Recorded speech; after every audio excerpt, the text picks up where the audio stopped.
At ayan, magluto naman tayo ng burger and fries for today's video. Sa taas ng bilihin ngayon, kailangan creative na rin talaga tayo kahit sa mga kinakain natin. Food is life din kasi itong mga anak namin, lalo't hindi naman kami madalas lumalabas ng bahay. At as bonding activity namin ng mga bata, nag-homemade na lang kami. At syempre, dahil lumalaki na din yung family namin, tapos lumalaki na din yung mga anak namin, lalong mas mataas ang gastusin. O, diba? We're just so thankful to God na for all the provisions that He's given us. Hindi niya kami pinababayaan. Every day, kahit papaano, nalalampasan namin yung araw na meron naman kaming nakakain. Ang sarap din kasi sa feeling, no, yung you live a simple life. Tapos, at the end of the day, happy naman kayo all together.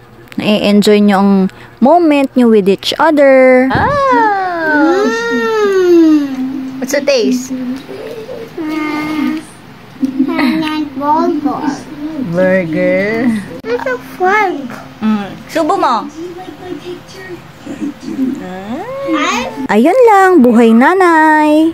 Follow and like for more.